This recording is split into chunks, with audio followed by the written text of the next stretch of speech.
मित्रों नमस्कार, मैं हूं राकेश कुमार। आप देख रहे हैं मत अभिमत। मित्रों, कहावत है बिन भय हो ही न प्रीत गोसाई। मतलब अनुशासन में रखने के लिए भय बहुत आवश्यक है। अगर डर न हो तो लोग स्वच्छंद हो जाते हैं। और यह आप अभी देख रहे होंगे, भारत में, अपने देश में भ्रष्टाचार बुरी तरह हावी है। रोज किसी पर 400 करोड़, किसी पर 200 करोड़, इस तरह की स्थितियां बन रही है कि वो भ्रष्टाचार कर रहे हैं, आरोप लग रहे हैं, सच्चाइयां सामने आ रही हैं, बहुत सी तरह के मामले हैं। लेकिन आपने देखा होगा कि भ्रष्टाचार की कमाई को रात रात भर नोट को जलाया जाता है, फिर भी जला नहीं पाते हैं। इस कदर भ्रष्टाचार फैला हुआ है। और ऐसे में अगर किसी पूर्व मंत्री को भ्रष्टाचार का आरोप सही पाते हुए सजाए मौत दी जाए तो आप क्या कहेंगे? जी हाँ, ऐसा ही हुआ है। पूर्व कृषि मंत्री को बाज़ाब्ता $38 मिलियन के भ्रष्टाचार में संलिप्त पाते हुए उन्हें सजाए मौत दी गई। और यह बहुत दूर की बात नहीं है, यह भारत से जुड़ा हुआ उसका पड़ोसी देश है चीन। चीन की कहानी है। चीन को आप जानते हैं कि चीन में जो कानून व्यवस्था है, जो सज़ा है, वो बहुत कड़ा है। और उसके चलते वहाँ अपराध करने वाले पहले ही सहम जाते हैं। और इसी के चलते वहाँ भ्रष्टाचार, हालांकि भ्रष्टाचार हर जगह है, लेकिन जो रेशियो है वो बहुत कम है। अब देखिए, ये चीन के एक पूर्व कृषि मंत्री तांग रेंजियान, चीन के पूर्व कृषि मंत्री तांग रेंजियान को यह सज़ा सुनाई गई है। और यह सज़ा उनको भ्रष्टाचार में लिप्त होने के कारण सुनाई गई है। उन पर करोड़ों रुपए घूस लेने का आरोप साबित हुआ और उसी के बाद यह सज़ा सुनाई गई। हालांकि सज़ा को तुरंत एग्जीक्यूट नहीं किया जाएगा। सज़ा को 2 साल के लिए अदालत ने ही रोक दिया है। और अदालत ने ये कहा है कि इस 2 साल में अगर उनका आचरण बेहतर होता है और उनमें सुधार नज़र आता है तो उनके सजाए मौत की जो सज़ा दी गई है, उनको जो फांसी की सज़ा दी गई है, उसमें परिवर्तन कर दिया जाएगा और उन्हें आजीवन कारावास की सज़ा में परिवर्तित कर दिया जाएगा। यह अदालत का फैसला है। और अगर उनके आचरण में कोई सुधार नहीं आता है, उनके व्यवहार में कोई सुधार नहीं आता है, मानसिकता में कोई सकारात्मक परिवर्तन नहीं होता है, उस स्थिति में 2 साल के बाद उनको फांसी दे दी जाएगी। यह चीन के कोर्ट का फैसला है। मतलब कि चाहे सत्ता के किसी भी शीर्ष पर बैठा हुआ व्यक्ति हो, अगर वो भ्रष्टाचार करेगा, अगर वो घूस लेगा या किसी ऐसे आर्थिक आपराधिक मामले में संलिप्त होगा और आरोप सिद्ध हो जाएगा तो उसे बख्शा नहीं जाएगा। मतलब उसकी पूरी जिंदगी सलाखों के पीछे बीतेगी। यह स्पष्ट है।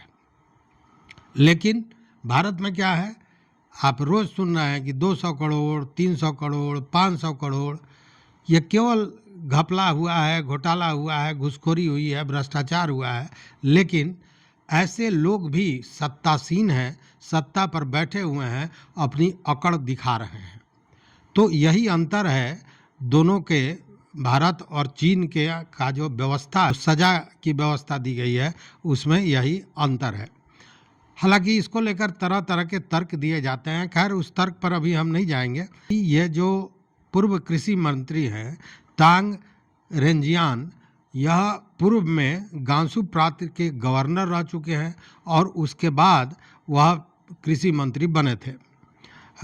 कई महत्वपूर्ण पदों पर वो आसीन रहे हैं और काम करते रहे हैं। लेकिन राइटर्स के अनुसार जो जानकारियां मिली हैं उसके मुताबिक 2007 से 2024 के दौरान इन्होंने अपने पद का दुरुपयोग किया और दुरुपयोग करके अथाह पैसे की उगाही की, जिसमें इन्होंने ठेकेदारों का या जो प्रोजेक्ट करने वाले थे, जो कारोबारी थे, उनका अलग से माने पद का दुरुपयोग करते हुए उनको लाभ पहुंचाने का काम किया। उसके साथ नौकरियों में और जो प्रोजेक्ट्स है उसमें एडजस्टमेंट किया, इधर उधर किया, और इसके एवज में उन्होंने लगभग 268 मिलियन युआन, मतलब लगभग 38 मिलियन यूएस डॉलर की उगाही की, जो भारतीय मुद्रा में अगर देखें तो 337 करोड़ होता है। और इसी को लेकर जिलिंग प्रांत के चांगचुन इंटरमीडिएट पीपल्स कोर्ट में इसकी सुनवाई हुई। सुनवाई में दोनों पक्ष ने अपनी बातों को रखा, और इसी दौरान जब न्याय का दबिश बना तो ये जो तांग रेंजियान थे, इन्होंने अपनी गलती को स्वीकार किया, और गलती को स्वीकार करते हुए उन्होंने कोर्ट से माफ़ी मांगा। और यही कारण है कि कोर्ट ने यह कहा कि इन्होंने राज्य का और जनता के साथ बहुत बड़ा अपराध किया है, बहुत गंभीर नुकसान पहुंचाया है। ऐसे स्थिति में इनको मौत की सज़ा दी जाती है। लेकिन चूंकि इन्होंने कोर्ट से माफ़ी मांगी है और खेद व्यक्त किया है कि उन्होंने जो किया वो गलत किया, इसको लेकर इनको 2 साल की मोहलत दी जाती है। इस बीच में अगर इनका आचरण बेहतर होता है, अच्छा होता है, उस स्थिति में सजाए मौत को आजीवन कारावास में परिवर्तित कर दिया जाएगा। ऐसा नहीं कि उनको छोड़ दिया जाएगा, केवल यही होगा कि फांसी की सज़ा जो है वह आजीवन कारावास में परिवर्तित हो जाएगी। इस दौरान उनके जितने भी राजनीतिक हक थे, जो उनका अधिकार था, वो छीन लिया गया।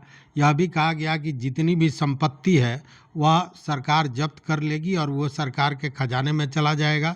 मतलब कि हर तरह से न्यायालय ने सज़ा दी, फांसी की सज़ा तो दी ही, साथ में जितना धन उन्होंने गलत ढंग से अर्जित किया था उसको भी जब्त करने का आदेश दिया है। देखिए, ये बाज़ाब्ता ये माना जाता है कि जो भ्रष्टाचार है वह चीन के कम्युनिस्ट पार्टी को कमज़ोर बना रहा है, और इसीलिए इन सारे चीज़ों पर विशेष रूप से भ्रष्टाचार पर ध्यान दिया जा रहा है। अब तक राइटर्स के अनुसार लगभग 10 लाख पदाधिकारियों को, जिसमें सैन्य पदाधिकारी भी हैं, उनको दंडित किया जा चुका है। और इसी क्रम में यह केस चला था। 25 जुलाई को, इसी 25 जुलाई को इसका फैसला आया, और उसमें पूर्व मंत्री जो कृषि मंत्री हैं तांग रेंजियान, उनको मौत की सज़ा सुनाई गई।